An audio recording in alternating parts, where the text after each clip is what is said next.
আজি आमे गोटे बहुत मजादार विषय कथा हेबा भारत रे चाष माने कृषिर एबेकार स्थिति आउ भविष्यत। आम पाखरे जेउथिरे जणे आगरु इंजीनियर थिले एबे पूरा चासी से चाष विषय आमर जो सबु धारणा अछि ताकू पूरा चैलेंज करूछंती। हाँ, एटा बहुत जरूरी कथा कारण चाषकु नहीं आम मनर बहुत भूल धारणा रही जाइछि। सेया तो आमे चेष्टा करिबा एई आलोचना रे सेही समस्या भूल धारणा आउ कौन सबु सुजोग अछि केमिति समाधान हबो से सबु बुझिबा पाई। गोटे कथा सुनी मु तो आश्चर्य हे गली जणे किए वार्षिक 90 लक्ष टंका दरमा छाड़ी देले। हाँ, आउ माइक्रो ग्रीन्स बोली कौन गोटे चाष करी एबे कोटी कोटी टंका कमाउछंती एटा केमिति संभव? देखंतु सेइति ही तो मूल कथाटा। आमे भाबुचे चाष माने खाली क्षति आउ कष्ट, किंतु एथिरे एते संभावना लुचि रहिछि जहा विषय माने बहुत कम लोकंकु जना। आज आमे सेई दिगगुड़ाकु टिके देखिबा। हो तेबे आरंभ करिवा। सबुठु प्रथम भूल धारणा चाषरे खर्च बहुत लाभ किछि नाही। किंतु से भिडियो रे से इंजीनियर जनक कहउचंती जे जदि जमी अछि चाकिरी करिबाठु चाष करिबा बहुत भलो। हाँ, से जुक्ति करूछंती जे आरंभरू भी जणे साधारण चाकिरियाठू 10 गुणा अधिक आय करि परिबो। 10 गुणा आउ से जीरो बजेट चाष कथा भी कहउथिले। एटा कोन जिंस? हाँ, जीरो बजेट लाने पूरापूरी जीरो तो नुहे, किंतु बाहर खर्च बहुत कम। मुख्यतः निज जमीर जिंस गोबर गोमूत्र प्राकृतिक उपादान व्यवहार करिबा। एटा गोटे बड़ माने मिथ अछि जे चाष पई बहुत पैसा दरकार। हाँ समस्ते सेया भाबंती। किंतु प्रकृतरे ज्ञानटा बेसी जरूरी आउ टिके धैर्य। आमे गोटे मूल कथा पूरा भूली जाउछे। कौन से कथा? गोटे गछ बंचिबा पई जहा दरकार करे तार 96.2% जिंस से पवन पानी और सूर्य किरण रु पाए मागणा रे। अच्छा 96%। हाँ, प्राय सेतिकी प्रकाश संश्लेषण जोटा कहंती से सबु तो मागणा।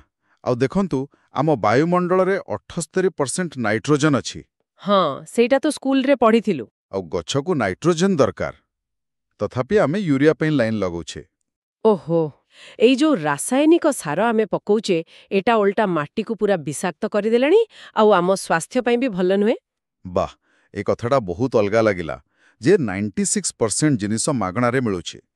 अच्छा, से जो सफल हेइछंदी कहउथिले माइक्रोग्रीन्स वाला तांको कथा टिके कहंतु। हाँ से हेले चंडीगढ़ रो मोहित निजवान।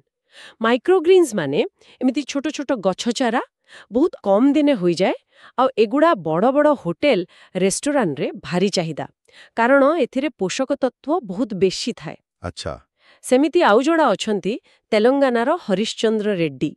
से हाइड्रोपोनिक्स करूछंती। हाइड्रोपोनिक्स सेटा कोन पुणी? सेतिरे माटी दरकार नहीं, केवल पानी रे किछि सार मिसेई चाष करा जाए। घर भितरे भी हेई परिबो बिना माटी रे। हाँ एमाने समस्ते बहुत भला पैसा कमौचंदी कोटी कोटी टंका। आ पॉली हाउस फार्मिंग भी अछि। हाँ, सेटे देखिछि प्लास्टिक घर भितरे चाष। हाँ सेथिरे भी बहुत सुविधा नियंत्रित परिवेश रे भल फसल हुए। प्राय 1 कोटी जाए सब्सिडी दउछंती। 1 कोटी? हाँ, प्रोजेक्ट ऊपर निर्भर करे। आउ गोटे अछि AIF एग्रीकल्चर इंफ्रास्ट्रक्चर फंड। एथिरे लोन नेले 3% सुध कम देबाको पड़े। अच्छा एमती कि CGTMSE बोली गोटे योजना अछि, सेथिरे बिला किछि बंधक रखी भी छोट व्यवसाय पई लोन मिली पारे।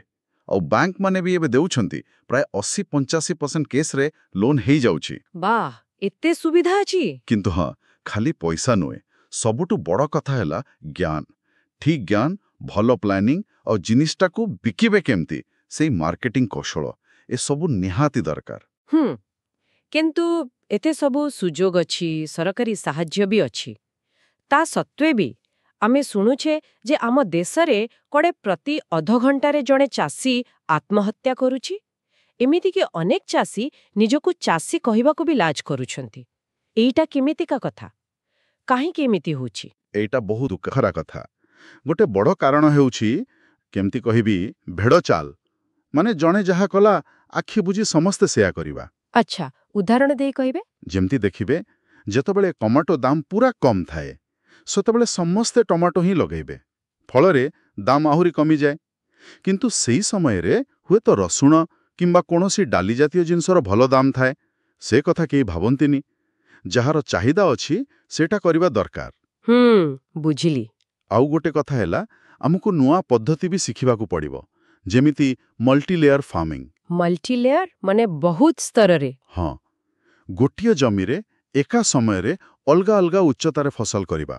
ଯେମିତି ମାଟି ତଳେ ଆଳୁ କି ଓଲୁଆ କଲେ, ତା ଉପରେ ମାଟି ଉପରେ ପାଳଙ୍ଗ କି ଧନିଆ କଲେ, ଆଉ ତା ଉପରେ କୌଣସି ଲତାବାଲା ପରିବା ଯେମିତି କଲରା କି ଝୁନି। ବା, ଗୋଟେ ଜମିରୁ 3ଟା ଫସଲ? ହଁ, ଏମିତି କଲେ ଜମିର ପୁରା ବ୍ୟବହାର ହୁଏ, ଆୟ ବଢ଼େ, ଖର୍ଚ୍ଚ କମେ, ଆଉ ସବୁଠୁ ମୂଳ କଥା ହେଲା ମାଟିର ସ୍ୱାସ୍ଥ୍ୟ ଠିକ୍ ରଖିବା। ମାଟିରେ ଜୈବିକ ଅଙ୍ଗାରକ ଆଉ ଭଲ ଜୀବାଣୁ ବଢ଼େଇବାକୁ ପଡ଼ିବ। ଖାଲି ରାସାୟନିକ ସାର ଦେଲେ ହବନି, ଜୈବିକ ଉପାୟ ଆପଣେଇବାକୁ ହେବ। ତେବେ ଏତେ ସବୁ କଥା ଆମେ ଶୁଣିଲେ, ଏସବୁର ମୁଖ୍ୟ ଶିକ୍ଷା କ'ଣ ମିଳିଲା? ମାନେ ସାର କଥାଟା କ'ଣ? ସାର କଥା ହେଲା, ଆମ ଭାରତୀୟ ଚାଷରେ ସମ୍ଭାବନା ଭରି ରହିଛି, ଅପାର ସମ୍ଭାବନା। କିନ୍ତୁ ଆମକୁ ଆମର ପୁରୁଣା ଚିନ୍ତାଧାରା ବଦଳେଇବାକୁ ପଡ଼ିବ। ଖାଲି ପରିଶ୍ରମ ନୁହେଁ, ସ୍ମାର୍ଟ କାମ କରିବାକୁ ହେବ। ମାନେ ଜ୍ଞାନ ଦରକାର, ନୂଆ ଟେକ୍ନୋଲୋଜି ଦରକାର, ଭଲ ପ୍ଲାନିଂ, ମାର୍କେଟିଂ ଆଉ ସରକାରୀ ଯୋଜନାର ଠିକ୍ ଫାଇଦା ଉଠେଇବା ଦରକାର। ଆଉ ଚାଷୀମାନେ ଏକାଠି ହେବା ବି ଦରକାର ନା? ନିଶ୍ଚିତ। ଏକାଠି ହୋଇ କେବଳ କଞ୍ଚାମାଲ ନ ବିକି ତାକୁ ପ୍ରସେସ କରି ମୂଲ୍ୟଯୁକ୍ତ ଜିନିଷ ମାନେ ଭ୍ୟାଲ୍ୟୁ ଆଡେଡ୍ ପ୍ରଡକ୍ଟସ୍ ତିଆରି କରି ବିକିଲେ ଆହୁରି ଲାଭ। ବାସ୍ତବିକ ଆଜିର କଥାବାର୍ତ୍ତାରୁ ତ ପୁରା ସ୍ପଷ୍ଟ ଲାଗୁଛି ଯେ ଚାଷକୁ ନେଇ ଯେଉଁ ନେଗେଟିଭ୍ କଥା ସବୁ ଅଛି ସେଟା ପୁରା ସତ ନୁହେଁ।